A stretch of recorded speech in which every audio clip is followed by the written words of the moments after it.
Kali ini kita akan membahas apa-apa saja sih yang biasanya ditanya sama auditor saat SIRE.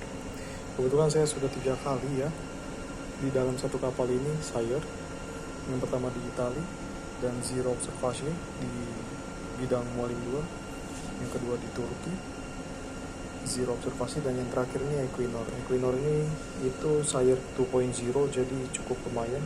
Dan kesalahan saya itu saya tidak local time-nya tidak tepat. Jadi waktu Equinor ini waktu itu di Rotterdam, dan waktu itu ada perubahan jam dari +1 ke +2, dan saya masih bikinnya di +1. Begitu. Tidak masuk ke summer, zona summer. Gitu. Nah, biasanya inspektor untuk ke Mualim 2 itu sangat menekankan sekali ke FDC. Seperti contohnya dia ingin mencari tahu bagaimana apakah kapal kita sudah PL-nya terbaru. Nah, kamu harus mengetahui cara mencari PL. Nah, ini PL versi kita sudah 4.0.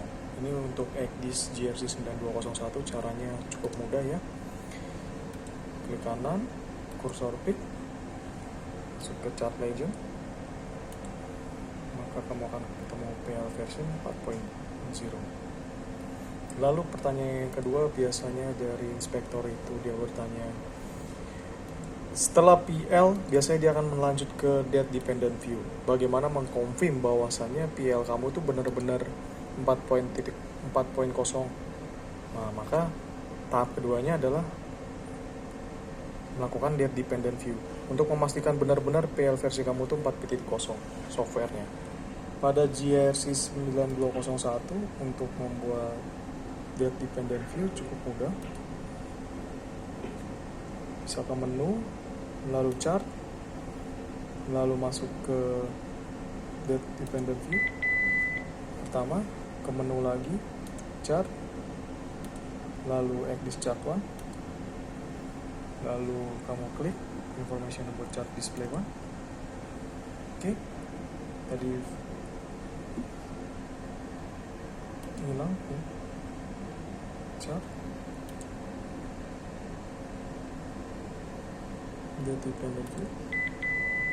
Oke. C, di sini buoy periodiknya, end date-nya 2014, tidak ada buoy. Maka jika kamu sekarang itu tahun 2024 bulan 9, jika saya membuat 2024 bulan 9, maka akan ada buoy di sini.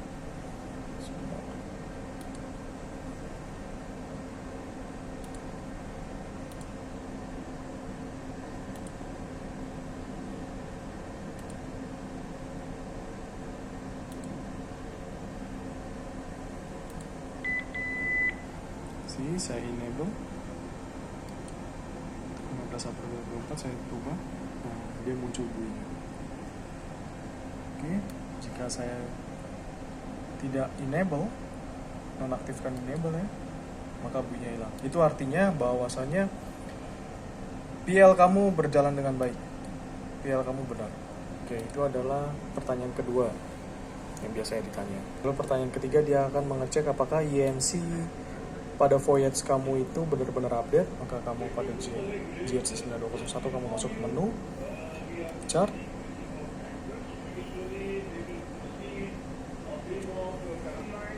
INC update status, kamu pilih yang punya kamu. Nah, di sini ya voyage kamu dari sini, karena saya Gibraltar Istanbul sudah ada tadi.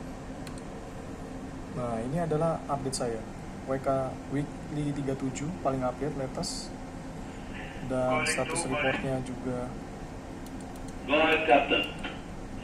semua statusnya update. Status INC saya ini update semua. Nah, itu adalah pertanyaan ketiga yang biasa ditanyakan.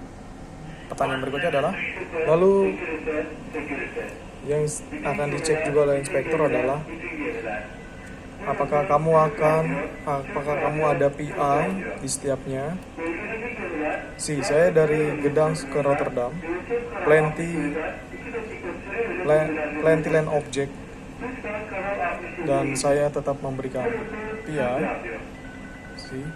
untuk kamar. Dan dia akan juga mengecek di manakah kamu reportnya, laporannya, standby engine-nya ada apa tidak, markingan anchor clearance apakah ada, lalu apakah ada markingan call pilot, markingan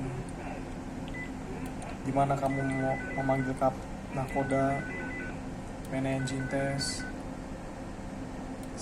itu dia akan mengecek di mana kamu standby engine, echo sounder on, kamu di mana, apakah ada markingannya. Lalu jangan lupa ada markingan no go area, dan dia akan bertanya apakah jika kapal memasuk ke no go area, apakah LDL alarm akan nyala atau tidak.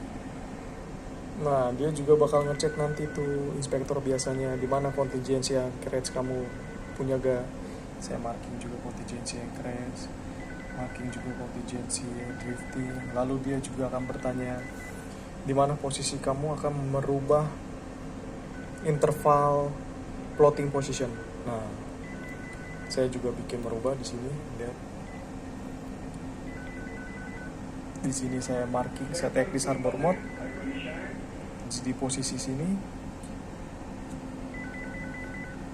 Pada saat kapal posisi di sini, ECDIS setting akan menjadi harbor mode, float 15 menit menggunakan LOP, UKC 10%, CPS per master discretion.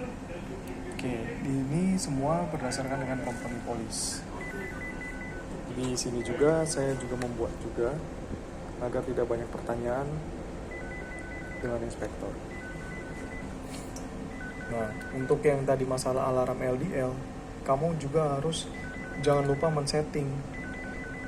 Di GRC ini ada dia settingannya. Jika kamu menggambar no go area, maka saat kapal masuk ke sini akan ada alarmnya. Itu ada di settingan masing-masing pada ECDIS. Begitu.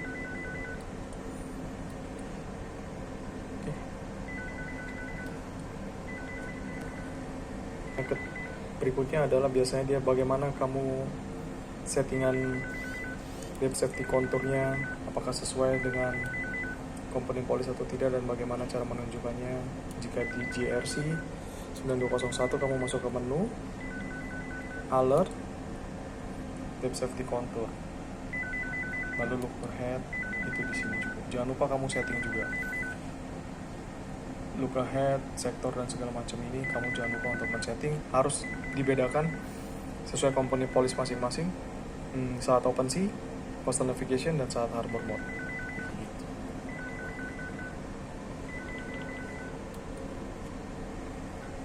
Lalu pertanyaan selanjutnya biasanya dia akan mengecek user chart ya. User chart itu bisa apakah kamu mengcompare TNP dengan AIO, lalu buktinya apa. Nah, kalau saya sudah ada seperti ini, saya selalu membuat manual. Lalu jika kamu kapal kamu belum terhubung, interface dengan ECDIS dengan Navtex belum terhubung, maka kamu harus juga mengupload secara manual Navwar, Navtex message pada di sini. Ini saya membuat juga beda-beda. Navwar 3, Navwar area 2, Navwar area 3. Itu dia akan mengecek juga.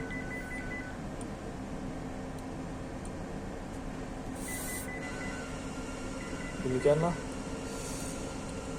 yang bisa saya sharing dari pengalaman saya selama vetting di Europe dan vetting 2.0. Vetting 2.0 ini cukup rumit, jadi kamu harus hati-hati dan banyak